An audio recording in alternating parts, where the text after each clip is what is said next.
4 বছর পর কবর খুঁড়তেই বেরিয়ে এলো এমন এক বীভৎস রহস্য, যা দেখে থমকে গেল খোদ ফরেনসিক বিশেষজ্ঞরা। কবরের ভেতরে শুয়ে থাকা মেয়েটি কি এখনও বেঁচে, নাকি এর পিছনে লুকিয়ে আছে অজানা কোনো গল্প? অন্যদিকে শহরে ঘটছে একের পর এক রোমহর্ষক খুন, আর জেলে বন্দি থাকা এক কয়েদি কেন অবলীলায় সেসব খুনের ন্যায় নিজের ঘাড়ে তুলে লিখছে? পুরো ব্যাপারটা কেমন রহস্যময় আর কুয়াশাচ্ছন্ন, তাই না? আপাত দৃষ্টিতে এর কোনো কুল কিনারা খুঁজে না পাওয়া গেলেও আজকে যে মুভিটি আমরা এক্সপ্লেন করতে চাচ্ছি তা দেখার পর আপনি এমন এক ধাক্কা খাবেন যা কোনো দিন খুলতে পারবেন না। নির্দ্বিধায় বলা যায়, এটি হতে পারে আপনার দেখা অন্যতম সেরা ক্রাইম থ্রিলার। তো চলুন আর কথা না বাড়িয়ে শুরু করি আজকের মুভি ক্যাডাভারের হাড়হিম করা এক্সপ্লানেশন। মুভির শুরুতেই ঝুম বৃষ্টির মাঝে চার্চের সামনে এক পুলিশ জিপ থেকে ভিকি নামের এক আসামিকে নামানো হয়। ধীর পায়ে সে এক সদ্য দাফন করা কবরের সামনে গিয়ে দাঁড়ায়। এ সময় ভিকির কান্না ভিজা কণ্ঠ আর প্রতিশোধে আগুন মাখা চোখ আমাদের জানান দেয় যে এই কবরের নিচে তার কলিজা কেউ শুয়ে আছে। সে ফিসফিস করে বলে, আমি আসছি তাদের ধ্বংস করতে। এখন ভিকির এই রহস্যময় আচরণের কারণ কি তা আমরা একটু পরেই জানতে পারবো। পরের দৃশ্যে আমরা স্বনামধন্য হার্ট সার্জন ডাক্তার সেলিম রহমানকে দেখি। তিনি কেরালার এক শুনশান রাস্তা দিয়ে গাড়ি চালিয়ে যাচ্ছিলেন। তখনই তার কাছে একটা কল আসে। ফোন রিসিভ করতেই অপর প্রান্ত থেকে অচেনা কেউ বলে ওঠে, তুমি যেখানে, আমি সেখানেই আসছি। সেলিম একে নিছক প্র্যাঙ্ক কল ভেবে ফোনটা কেটে দেয়, কিন্তু ঠিক তখনই এক ভয়াবহ দুর্ঘটনায় তার গাড়িটি দুমড়ে মুচড়ে যায়। দুর্ঘটনাস্থলের পাশেই এক কালো পোশাকধারী ব্যক্তিকে দেখা যায়, যে হাতে একটা রড নিয়ে ধীরে ধীরে সেলিমের গাড়ির দিকে এগিয়ে আসছে। সিন এখানে কাট হয়ে যায়। 2 দিন পরের ঘটনা। সব টিভি চ্যানেলে ডাক্তার সেলিমের নিখোঁজ সংবাদ প্রচারিত হচ্ছে। থানার এক এসআই যখন এই নিউজ দেখছিলেন, তখন চার্চের ফাদার সেখানে হাজির হন। বন্দীদের জন্য প্রার্থনা করতে ফাদার প্রতি সপ্তাহেই এখানে আসেন। তবে আজ তাকে বেশ বিচলিত দেখাচ্ছিল। এসআই এর কারণ জিজ্ঞাসা করলে ফাদার আমতা আমতা করে ভিকির নামটা উচ্চারণ করেন। পরের দৃশ্যে পুলিশ অফিসার মাইকেলকে দেখা যায়। তিনি মর্গে এসেছিলেন একটা ময়নাতদন্তের রিপোর্ট নিতে। রিপোর্ট পেতে দেরি হওয়ায় তিনি বাইরে অপেক্ষা করছিলেন। তখন খবর আসে যে পাশের একটা জঙ্গলে একটা পোড়া গাড়ির ভেতরে একটা লাশ পাওয়া গেছে। মাইকেল মর্গের ভিতরে প্রবেশ করেন। পচা লাশের তীব্র গন্ধে মাইকেলের নাভিশ্বাস উঠলেও তিনি দেখতে পান পুলিশ সার্জন ভাদ্রা ম্যাডাম এতগুলো ডেড বডির মাঝখানে বসেও দিব্যি খাবার খাচ্ছেন। ভাদ্রার এমন অদ্ভুত নির্লিপ্ততা দেখে মাইকেল একটু অবাক হন। ভাদ্রা সেখানে সদ্য নিয়ে আনা একটা লাশের অটোপসির প্রাথমিক পর্যবেক্ষণে জানান, লাশটা একটা মেয়ের, যাকে গণধর্ষণ করে খুন করা হয়েছে। এরপর মাইকেল তাকে জঙ্গলের পোড়া লাশটি দেখতে যাওয়ার অনুরোধ করেন। ক্রাইম স্পটে গিয়ে দেখা যায় যে লাশটা এমনভাবে পোড়ানো হয়েছে যে হাড় পর্যন্ত কয়লা হয়ে গেছে। ভাদ্রা ভালোভাবে অবজার্ভ করে জানান যে এটি একটি ঠান্ডা মাথার খুন। ভিকটিমকে অন্য কোথাও মেরে এখানে নিয়ে এসে জ্বালিয়ে দেওয়া হয়েছে। ডিএনএ সংগ্রহ করা অসম্ভব হলেও ভাদ্রা জানান সুপাইন পজিশন ট্রাই করে পরিচয় শনাক্তের চেষ্টা করা যেতে পারে। পরবর্তী দৃশ্যে এক নিউজ রিপোর্টারের নিউজ ফিডে এক কনস্টেবলের টিকটক ভিডিও চোখে পড়ে। ফানি ভিডিও হলেও এর ঠিক পিছনে ডাক্তার সেলিমের একটি হাতে আঁকা স্কেচ দেখে মেয়েটি থমকে যায়। খোঁজ নিয়ে জানা যায় যে স্কেচটি ভিকি নামের এক কয়েদি এঁকেছে, যে আগেই ভবিষ্যৎবাণী করে রেখেছিল যে ডাক্তার সেলিম মারা যাবেন। সংবাদটা মুহূর্তের মধ্যেই দাবানলের মতো ছড়িয়ে পড়ে।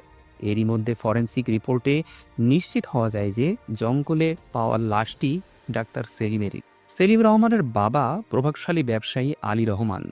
ছেলের এমন করুণ দশা দেখে প্রতিশোধের নেশায় উন্মত্ত হয়ে ওঠেন। তদন্ত করতে পুলিশ অফিসার বিশাল জেলে যান। সিসিটিভি ফুটেজে দেখা যায় ভিকি সারাক্ষণ নিজের সেলেই শান্ত ছিল।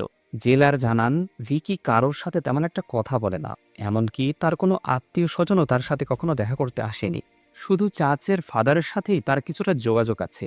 বিশাল যখন ভিকিকে জেরা করতে যান, তখন ভিকি বিদ্রূপের হাসিতে বলে ওঠে, আমার পরিচয় বের করা তো আপনাদেরই কাজ।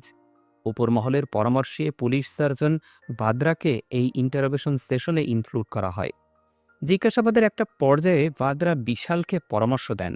ডাক্তার সেলিমের নাম শুনে ভিকি যেমন হিংস্র হয়ে উঠেছিল, ঠিক অ্যাঞ্জেল নামের মেয়েটির কথা তুলতেই সে ঠিক ততটাই শান্ত হয়ে যাচ্ছিল।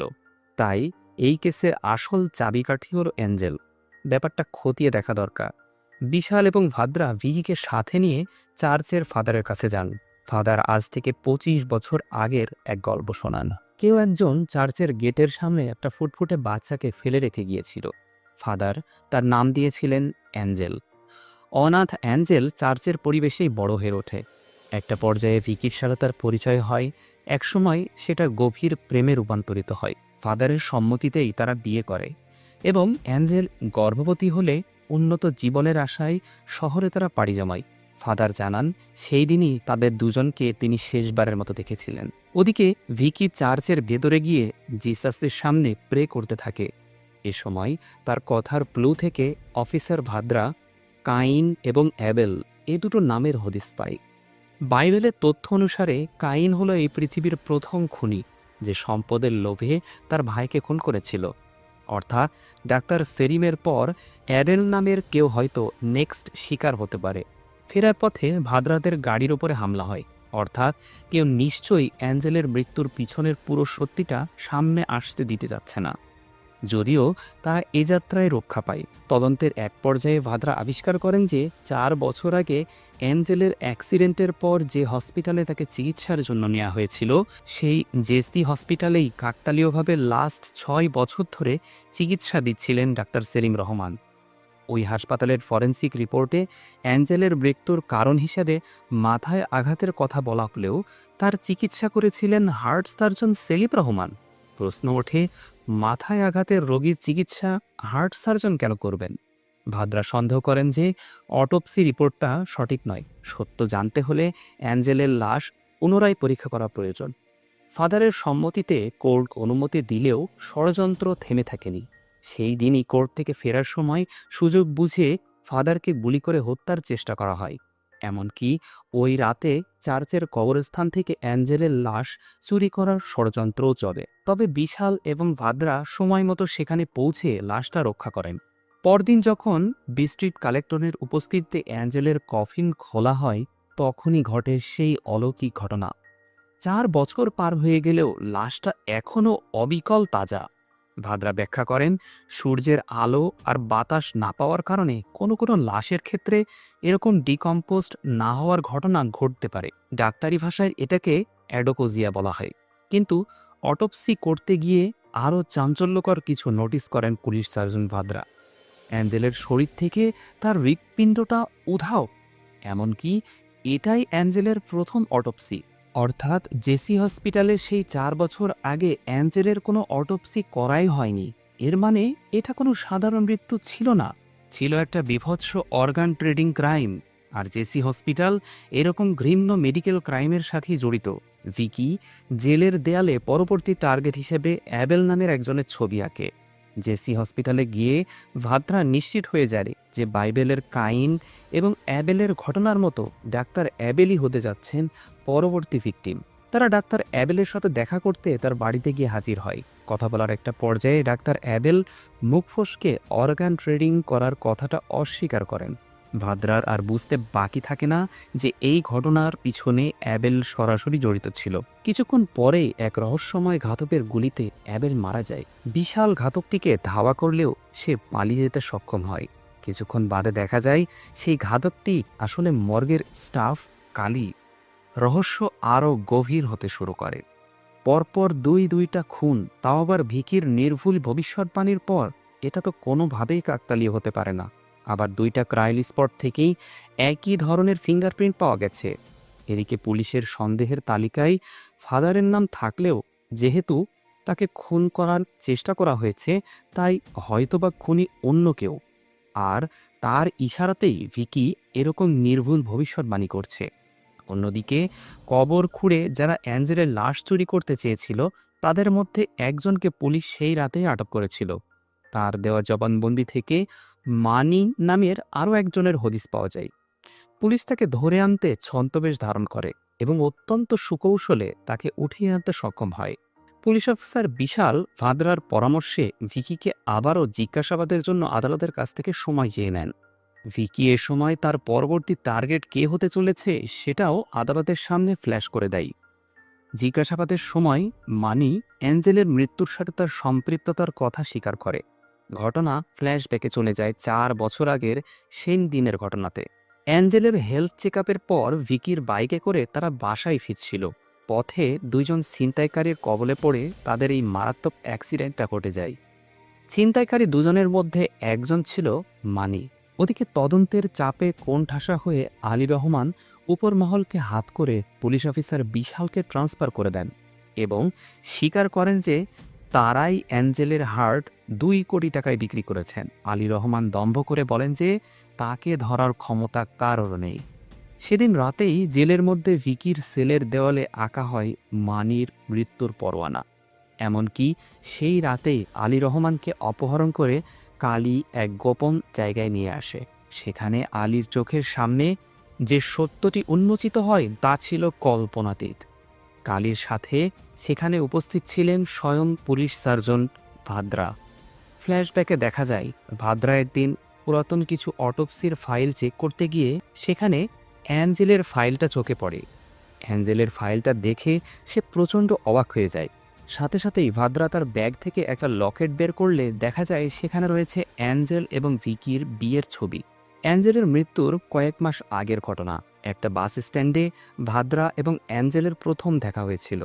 প্রথমে ভাদ্রা অ্যাঞ্জেলের সাথে খুব একটা কথা না বললেও তার এমন সহজ সরল আচরণ আর মিশুক স্বভাব দেখে ভাদ্রা তার সাথে আড্ডা দিতে শুরু করে। এভাবে বাসের মধ্যে পুরোটা সময় তারা আড্ডা দিয়েই কাটিয়ে দেয়।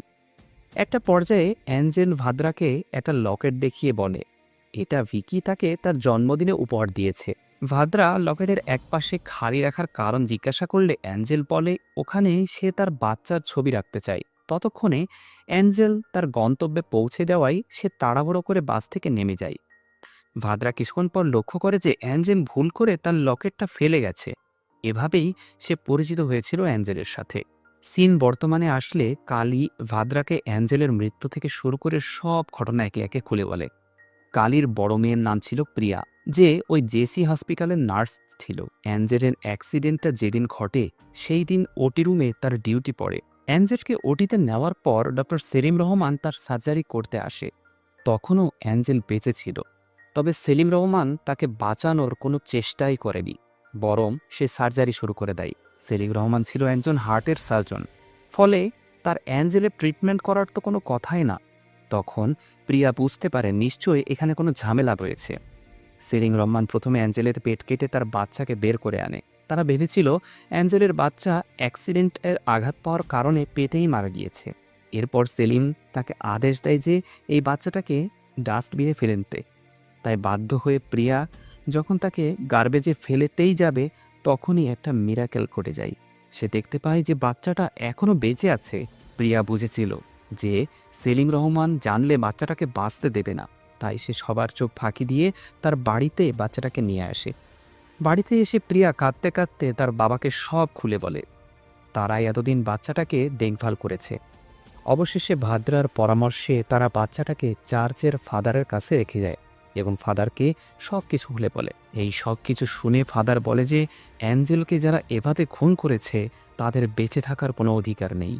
তবে এত বড় একজন ডাক্তারের বিরুদ্ধে তারা কী বা করতে পারবে সেটা তারা বুঝে উঠতে পারছিল না। ভাদ্রার পরামর্শে প্রিয়া উপযুক্ত প্রমাণ সংগ্রহ করতে, অর্থাৎ ডাক্তার সেলিমের অর্গান ট্রেডিংয়ের প্রমাণ সংগ্রহ করতে গিয়ে ধরা পড়ে যায় এবং সেলিম এবং তার সহযোগীরা প্রিয়াকে অ্যাসিড দিয়ে পুড়িয়ে ঝলসে দেয়। মারা যাওয়ার ঠিক আগে প্রিয়া পুলিশ সার্জন ভাদ্রাকে সব দোষীদের নাম এক এক করে সুকৌশলে প্রকাশ করতে পেরেছিল। নিজের বোনের মতো অ্যাঞ্জেল এবং নিজের স্টাফের মেয়ে প্রিয়ার এই করুণ পরিণতির প্রতিশোধ নিতেই অবশেষে ভাদ্রা এই মাস্টার প্ল্যান সাজিয়েছিলেন। তিনি কালী এবং ফাদারের সাহায্যে একে একে অপরাধীদের শাস্তি দিতে শুরু করেন। জেল থেকে ভিকিকে ব্যবহার করে পুলিশকে বিভ্রান্ত করা, অনেক আগেই মারা যাওয়া লাশের ফিঙ্গারপ্রিন্ট ক্রাইম স্পটগুলোতে সময় মতো সেট করে দেওয়া এবং সুকৌশলে অ্যাবেলকে খুন করা, এই সবই ছিল ভাদ্রার তুখোড় এবং নিখুঁত পরিকল্পনার অংশ। অ্যাট লাস্ট কালীর সহায়তায় ভাদ্রা আলী রহমানকে তুলে এনে অত্যন্ত নৃশংসভাবে তাকেও হত্যা করে। মুভির শেষে অ্যাঞ্জেলের লাশ সসম্মানে পুনরায় দাফন করা হয়। ভাদ্রা দেয়ার হাত দিয়ে ভিকির হাতে সেই লকেটটা তুলে দেয়। লকেটটা খুলেই ভিকি ডুব করে কেঁদে ওঠে, কারণ সেখানে তার এবং অ্যাঞ্জেলের ছবির পাশে রয়েছে ভাদ্রার মেয়ে দিয়ার ছবি। হ্যাঁ, ঠিকই শুনেছেন, আসলে দিয়া ভাদ্রার মেয়ে নয়, সে অ্যাঞ্জেলের সেই সন্তান যাকে ডাক্তাররা মৃত ভেবে ফেলে দিয়েছিল এবং প্রিয়া যাকে বাঁচিয়ে কালির মাধ্যমে ফাদারের কাছে পাঠিয়েছিল। ভিকি যেন তার হারানো পৃথিবীকে ফিরে পেল দিয়ার মাঝে। টিভির খবরে আলী রহমানের নিখোঁজ সংবাদ চললেও কেউ কোনোদিন আর তাকে খুঁজে পাবে না, কারণ ভাদ্রা ততক্ষণে আলী রহমানের লাশটি দিয়ে তার মেডিকেল স্টুডেন্টদের অ্যানাটমির প্র্যাকটিক্যাল করাচ্ছেন। এভাবেই এক ভয়ঙ্কর অস্ত্র কাব্যিক প্রতিশোধের মধ্য দিয়ে শেষ হয় এই মাস্টারপিস থ্রিলারটি। আইন যেখানে শেষ হয়, প্রতিহিংসা সেখান থেকেই শুরু হয়। ডক্টর ভাদ্রার এই বিচারটি কি সঠিক ছিল, নাকি তিনি আইনের ঊর্ধ্বে গিয়ে ভুল করেছেন? আপনার কি মনে হয়, ভিকি আর দিয়ার নতুন জীবন কি অ্যাঞ্জেলের আত্মাকে শান্তি দেবে? আপনার মতামত কমেন্টে লিখে জানান। ভিডিওটি ভালো লাগলে লাইক দিন এবং এমন হাড়হিম করা মুভি এক্সপ্লানেশন আরও পেতে সাবস্ক্রাইব করে বেল আইকনটি চেপে রাখুন। দেখা হচ্ছে পরের ভিডিওতে। আল্লাহ হাফেজ।